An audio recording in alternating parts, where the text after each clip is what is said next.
Welcome friends, your YouTube channel physics John DK Patel.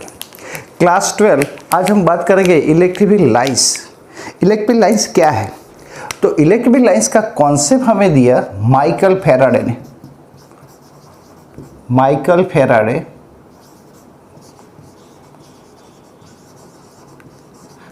Give the concept of electric field lines. Electric lines means, तो मैंने आपको बताया था electric field के अंदर मान लो यहाँ पॉजिटिव चार्ज है और यहाँ नेगेटिव चार्ज है, तो पॉजिटिव में से ये लाइनें बाहर निकलती हैं, ये लाइनें बाहर निकलती हैं और नेगेटिव के अंदर एंटर होती है। तो हमने ये पिक्चर से बताया कि इलेक्ट्रिक फील्ड लाइंस की डायरेक्शन ऐसे होती है। कब मान लो यहाँ नेगेटिव, तो नेगेटिव के अंदर आपको मैंने बताया था नेगेटिव के अंदर की तरफ जाती है ये इलेक्ट्रिक फील्ड लाइन से, ये अंदर की तरफ आती है, पॉजिटिव में से बाहर आती है। तो पिक्चर से बताया, तो इसको हम बोलते हैं इलेक्ट्रिक लाइंस को हम ऐसा भी कह सकते हैं pictorial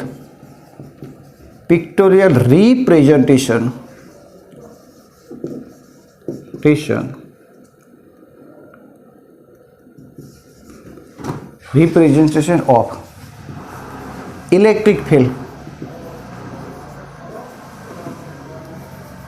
electric field is called electric field lines.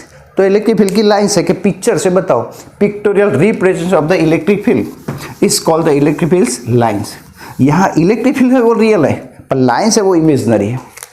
तो माइकल फैराडे ने ये बात बताई थी। अब उसकी कुछ प्रॉपर्टी है, तो प्रॉपर्टी को हम लेते हैं, property of the electric field lines. तो पहली प्रॉपर्टी में बात करूंगा electric field lines, electric field lines start from positive charge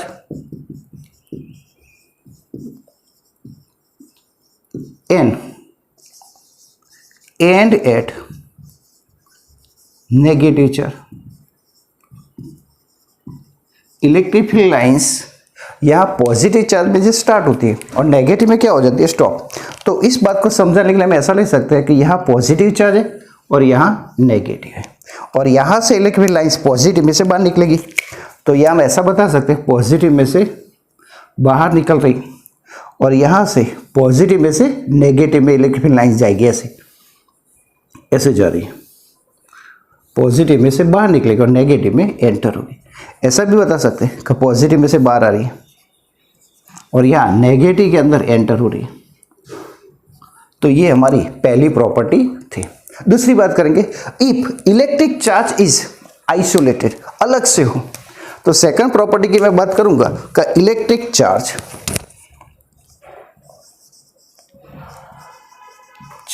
is isolated,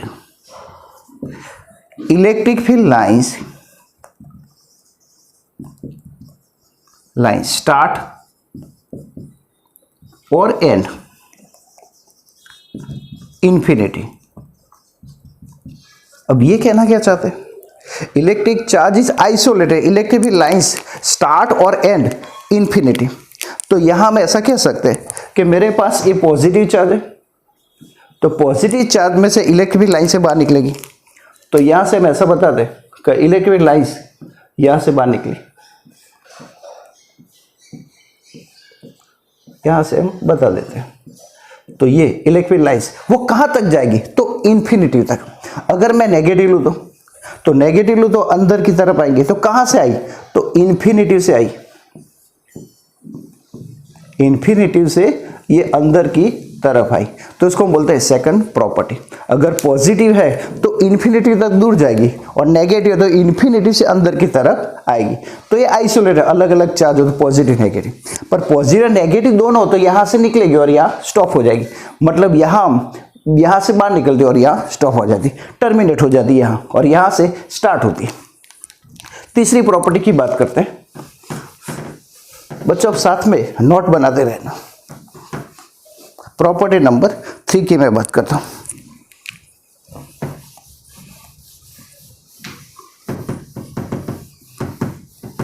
students बहुत ही इजी क्वेश्चन है, इसमें से जी नीट में और IIT में भी क्वेश्चन इसमें से आते हैं।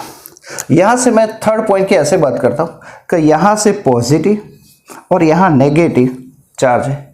यहाँ से पॉजिटिव में से इलेक्ट्रिक लाइन से बाहर निकलेगी, अभी हमने बताया। यहाँ से यू भी निकलेगी, पॉजिटिव में से बाहर निकलेगी, ऐसे भी आएगी। तो यहाँ मैं कोई पॉइंट ले लेता हूँ और कंसीडर करता हूँ कि ये पॉइंट लिया। अब इस पॉइंट पर मैं टेंजेंट ड्रॉ करता हूँ, तो टेंजेंट ड्रॉ करूँ तो ऐसे इसकी डायरेक्शन आएगी। यहाँ कोई पॉइंट लेता हूँ और इसके पर टेंजेंट ड्रॉ करता हूँ तो इसकी डायरेक्शन ऐसे होगी। यहाँ है तो यू होगी। अगर मैं यहाँ कंसीडर करता हूँ पॉइंट तो ये इस तरफ होगी। तो हम ऐसा बोल सकते हैं a tangent draw at any point of electric field lines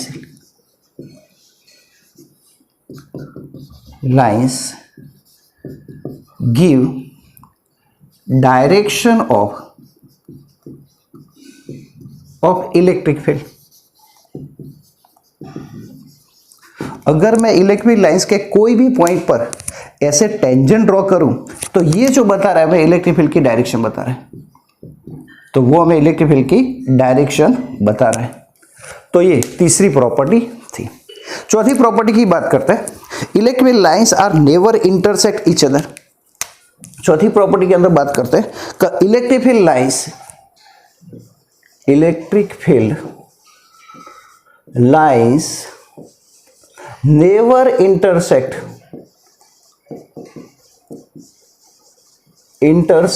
each other. Electric lines never intersect each other होती है, मतलब इलेक्ट्रिक लाइंस जो होती है वो इंटरसेक्ट होती नहीं है। मतलब मैं समझाता हूँ, मान लो कि एक इलेक्ट्रिक लाइंस ऐसे जा रही है और दूसरी यू जा रही है, तो यहाँ दोनों इंटरसेक्ट हो रही है। तो इस पॉइंट पर मैं टेंजेंट ड्रॉ करूँ तो इसका टेंजेंट यू होगा, तो इसका टेंजेंट यहाँ ड्रॉ करूँ तो ऐसे होगा। तो यहाँ में दो डायरेक्शन मिलती है इलेक्ट्रिक फील्ड की जो पॉसिबल नहीं है। मतलब ऐसा बोलेंगे electric lines never intersect each other. इसके बाद पांचवी प्रॉपर्टी देखते हैं, electric lines does not form A close loop. Electric lines does not form A close loop. Electric lines does not form A close loop. तो यहाँ property number 5, electric field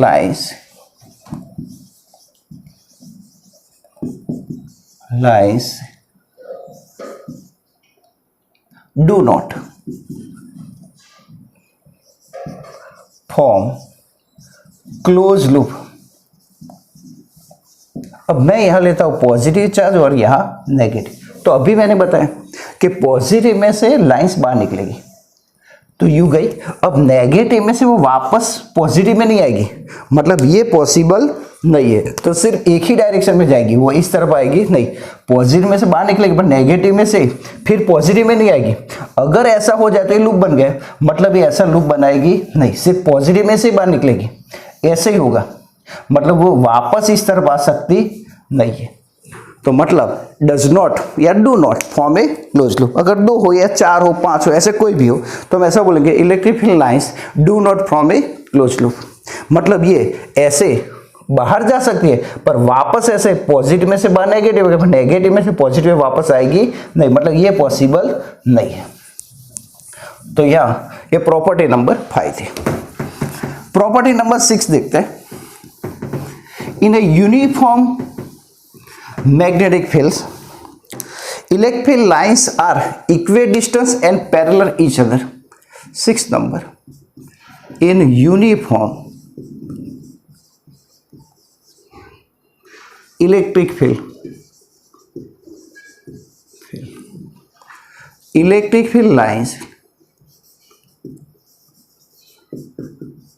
lines equidistant and parallel. अगर uniform मतलब same constant, तो यहां मैं ऐसा consider कर सकता हूं कि यहां एक चार्ज मैंने कोई रखा है पॉजिटिव, चलो, और यहां दूसरी एक प्लेट है उसके ऊपर नेगेटिव चार्ज है। यहां जितना चार्ज इस तरफ है उतना ही चार्ज इस तरफ है, तो यहां 4 है तो यहां भी चलो 4 ही है। तो यहाँ से फिर लाइन यूँ जाएगी तो ऐसे निकलेगी। तो ये जो लाइनें होती है तो वो सारी इक्वी डिस्टेंस होती है और क्या होती है, पैरेलल। तो इसको हम बोलते हैं इफ द यूनिफॉर्म का मतलब होगा same, in uniform electric field electric lines equidistance and parallel. 7 number की प्रॉपर्टी देखते हैं, electric field lines are perpendicular to the surface of body, ये ऐसा भी हम कह सकते हैं। तो यह 7 number, electric lines are perpendicular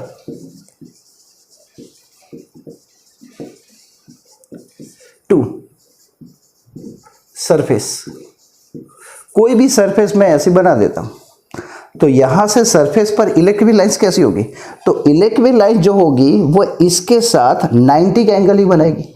वो आ रही हो या जा रही हो हमें कोई इससे मतलब नहीं। मान लो तो यहाँ पर इलेक्ट्रिक लाइन जो होगी वो सीधी स्ट्रेट में ही आएगी, मतलब वो 90 का एंगल ही बनाएगी। मतलब electric lines are perpendicular to the surface.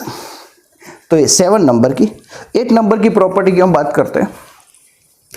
बच्चों जनरल ये सीबीएसई में क्वेश्चन आता है, right the property of the electric lines. तो अगर 3 मार्क्स में आता है आपको 6 प्रॉपर्टी लिखनी है, 4 मार्क्स में मतलब ऐसे।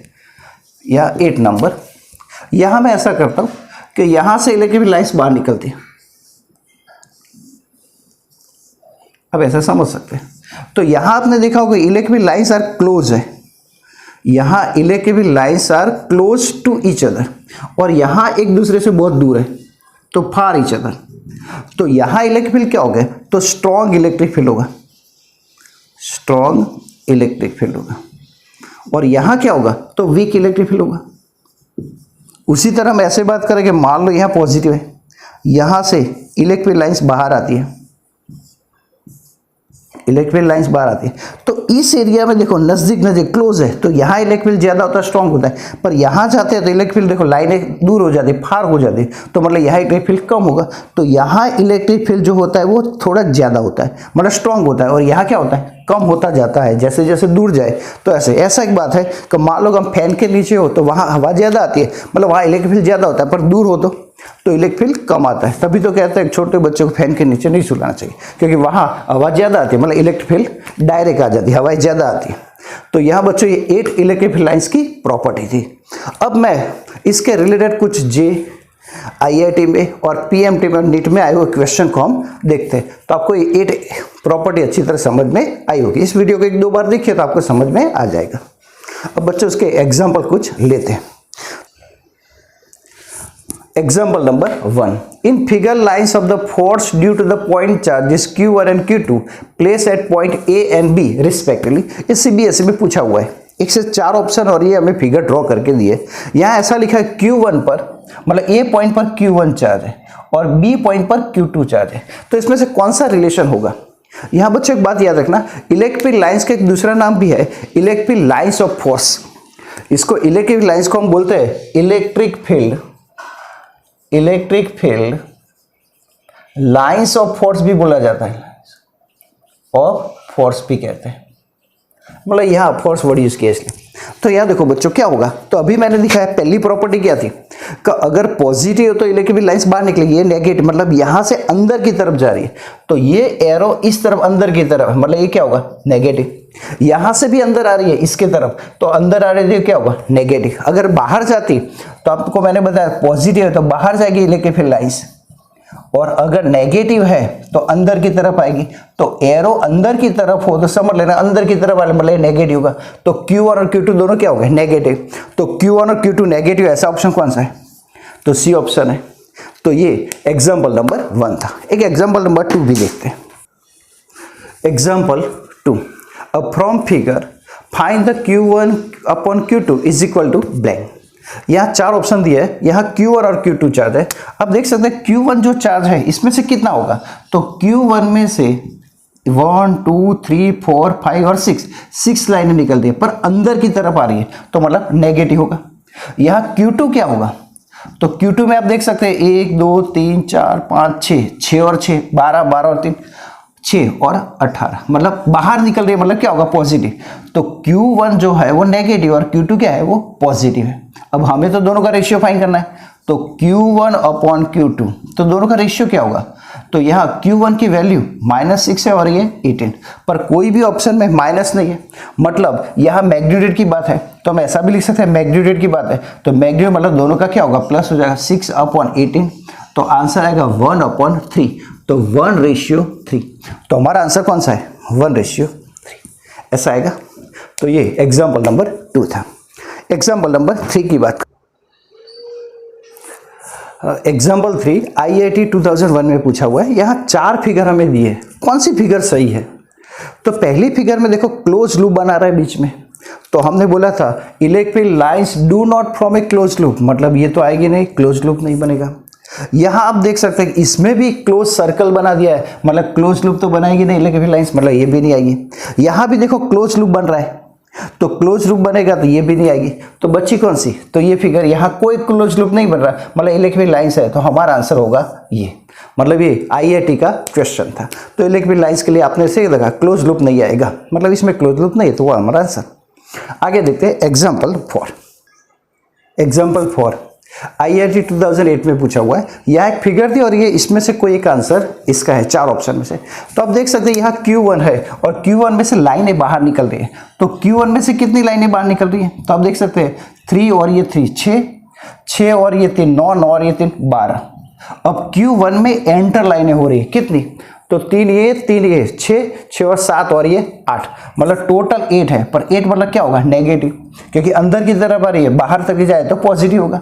तो यहाँ आप देख सकते हैं Q1 की वैल्यू, तो Q1 ग्रेटर देन Q2, तो हमारा आंसर कौन सा होगा। तो मैग्नीट्यूड पूछा है, तो मैग्नीट्यूड पूछा है, मतलब हम ऐसा कह सकते हैं ये 12 है तो ये 8 है, मतलब 12 8 से बड़ा है, तो हमारा ऑप्शन आएगा ए।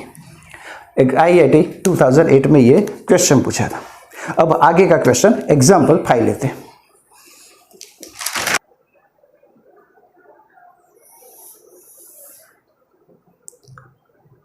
Which one of the following statement is correct.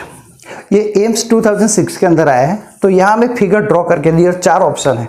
तो यहाँ से देख रहे ए में से चार्ज बाहर जा, मतलब फिल लाइन से बाहर जा रही है, तो जिसमें से फिल लाइन से बाहर जाए तो ये क्या होगा, तो हमारे लिए ये होगा पॉजिटिव। इसके अंदर चार्ज अंदर, मतलब फिल लाइंस अंदर आ रही है, तो हमारे लिए क्या होगा, तो माइनस नेगेटिव। तो मतलब बी ए पॉजिटिव होगा और बी नेगेटिव होगा, तो A is positive and B is negative. अब आप जानते हैं पॉजिटिव बड़ा होता है, तो ए की वैल्यू बी से क्या होगी, ज्यादा होगी, पर मैग्नीट्यूड पूछा है, तो ए ग्रेटर देन बी, तो हमारा ऑप्शन आएगा ए। ये ए नहीं हो सकता क्योंकि इसमें माइनस है, ये बोथ आर पॉजिटिव, ऐसा भी पॉसिबल नहीं है, बोथ आर नेगेटिव भी नहीं, तो हमारा करेक्ट आंसर ये है। आगे क्या क्या एग्जांपल लेते हैं।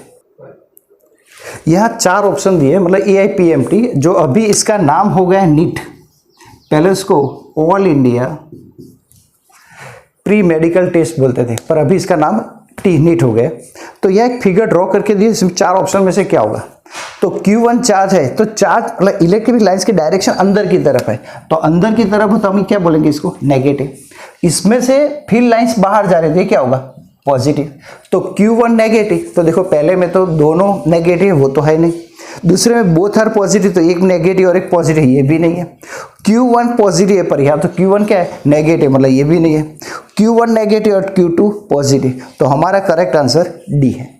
तो ये ऐसे क्वेश्चन बच्चों एग्जाम में पूछे जाते हैं। हम ऐसे अपने वीडियो, कई स्टूडेंट्स ने मुझे पूछा है कि सर टेक्स्ट बुक के भी एग्जाम्पल लीजिए, तो अब मैं एक नया वीडियो बनाऊंगा जिसके अंदर टेक्स्ट बुक के एक्सरसाइज के और इलस्ट्रेशन वो सारे हम लेंगे। आज के लिए इतना ही। Thank you very much, have a good day.